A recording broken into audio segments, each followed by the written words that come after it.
Hello everyone, welcome back to my channel. मैं हूं भारती और आज आप लोगों के लिए लेकर आई हूं कहानी बंदिश इश्क का एपिसोड नंबर 36। तो चलिए ज़्यादा बातें ना करते हुए हम कहानी के अगले भाग की तरफ बढ़ते हैं। वैभव जी ने हृदयान की पीठ थपथपाते हुए उसे आशीर्वाद दिया और कहा, कहिए कैसे आना हुआ। इस पर हृदयान ने उनकी आंखों में देखते हुए गहरी आवाज़ में कहा, 25 साल पहले जो आपने गलती की थी बस उसी को सुधारने आए हैं। ये सुन वैभव जी ने प्रश्नवाचक नज़रों से हृदयान को देखते हुए पूछा, मतलब?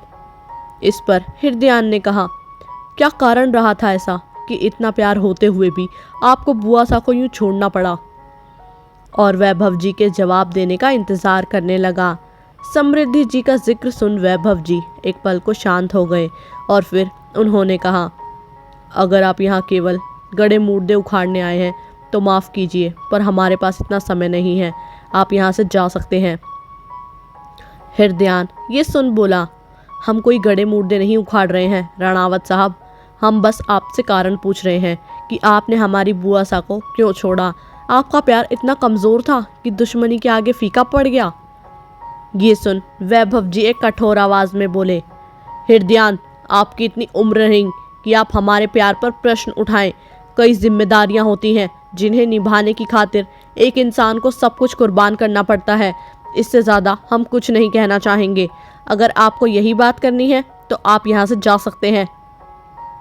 और इतना कह वो शांत हो गए। ये सुन हृदयान बोला, आपकी इसी कुर्बानी का खामियाजा बुआ सा 25 सालों से भुगत रही हैं। वैभव जी ये सुन बोले, खामियाजा? क्या कहना चाह रहे हैं आप? देखिए हृदयान, पहेलियां मत बुझाइए, जो बात है साफ साफ कहिए। इस वक्त उनकी आवाज़ में चिंता और हैरानी दोनों ही स्पष्ट रूप से झलक रही थी। हृदयान ने आगे कहा, 25 सालों से बुआ डोमेस्टिक वायलेंस की विक्टिम है। Marital rape, sexual assault, mental torture, पता नहीं क्या क्या। ऐसा क्या है जिसने बुआ को इतना बेबस कर दिया कि वो इतना सब होने के बाद भी किसी को कुछ बोल नहीं पाई। और हम इन्हीं बातों का जवाब लेने आज आपके पास आए हैं।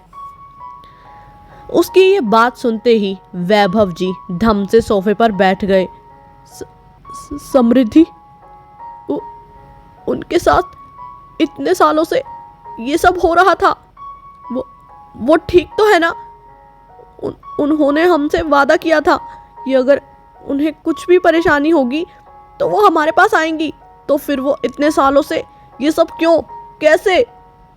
इतना कहते हुए उनकी आंखों के किनारे भीग गए।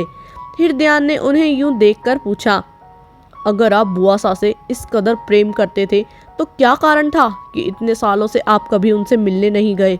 मिलना छोड़ो, आपने उनकी शादी किसी ऐसे घर में होने कैसे दी राणावत साहब? वैभव जी अपने आंसू पोंछते हुए बोले, आपकी बुआ सा के वचन से बंधे हुए हैं हम हृदयान। उन्होंने हमें कसम दी थी कि जब तक वो हमें नहीं बुलाएंगी तब तक हम उन्हें अपना अक्ष भी नहीं दिखाएंगे। पर एक वादा तो हमने भी लिया था उनसे कि वो कभी किसी दर्द को नहीं झेलेंगी। अगर कुछ भी होता है तो वो हमें ज़रूर बताएंगी। हमने तो अपना वादा निभाया, पर वो इतने दर्द में कैसे रही? उन्हें कैसे इतना दर्द कैसे उन्होंने अकेले ये सब सहा होगा? हृदयान ये सुन घुटनों के बल नीचे बैठा और वैभव जी की ओर देखते हुए बोला, पर अब उन्हें ये दर्द और नहीं सहना होगा। हम उन्हें इस कैद से रिहा कर देंगे। पर हमने ऐसा सुना था कि आप और बुआ सा सबके खिलाफ जाकर शादी करने वाले थे। फिर ऐसा क्या हुआ कि उस कमीने बिजनोरिया के साथ बुआ सा ने 7 फेरे ले लिए और आप कुछ नहीं कर पाए? ये सुन वैभव जी अतीत की यादों में खोते हुए बोले, हाँ, समृद्धि बहुत प्यार करती थी हमसे, और हम भी। पूरे समाज, रिश्ते, खानदान, किसी की परवाह नहीं थी हमें। फिर जिस दिन हम दोनों सब कुछ छोड़कर यहाँ से बहुत दूर जाने वाले थे, उससे एक रात पहले उनकी चिट्ठी मिली हमें। उन्होंने लिखा था कि अब हम उनका इंतज़ार ना करें, वो हमारे साथ नहीं आ सकती। वो चाहती थी कि हम भी अपना घर बसा लें, पर हमारा घर तो वहीं था ना। जब घर ही नहीं रहा तो बसाएं क्या? खैर, जिस दिन उनकी विदाई थी दूर से उनको देखते रहे। दुल्हन बनकर उससे भी ज़्यादा खूबसूरत लग रही थी जितनी हमने कल्पना की थी। पर फ़र्क सिर्फ इतना था कि वो हमारी दुल्हन नहीं थी। दिल पर पत्थर रख हम अपने घर की तरफ मुड़े और फिर आज तक उन रास्तों पर जा नहीं पाए।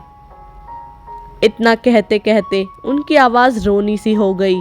ये सुन हृदयान की आंखों में से एक आंसू टपक पड़ा, जिसे उसने बड़े सलीके से पोंछ लिया और फिर वैभव जी की तरफ देखते हुए बोला, बहुत दर्द झेल लिया आपने और बुआ सा ने, अब उस बिजनोरिया की बारी है। आप हमारा साथ देंगे ना? वैभव जी ने खुद को कठोर करते हुए कहा, समृद्धि के लिए तो हम अपनी जान भी देने को तैयार हैं। इस बार कोई कुर्बानी नहीं होगी। आगे जो हृदयान ने कहा वो सुन वैभव जी असमंजस में पड़ गए। क्या होगा आगे जानने के लिए सुनते रहिए कहानी बंदिशे इश्क मेरे यानी भारती के साथ। उम्मीद करती हूँ आप लोगों को ये एपिसोड जो है वो पसंद आया होगा। अगर आप लोग को ये एपिसोड पसंद आया तो वीडियो को लाइक करना, चैनल को सब्सक्राइब करना बिल्कुल भी ना भूलेगा। बाकी जब तक नेक्स्ट एपिसोड आता है तब तक के लिए बाय एंड टेक केयर।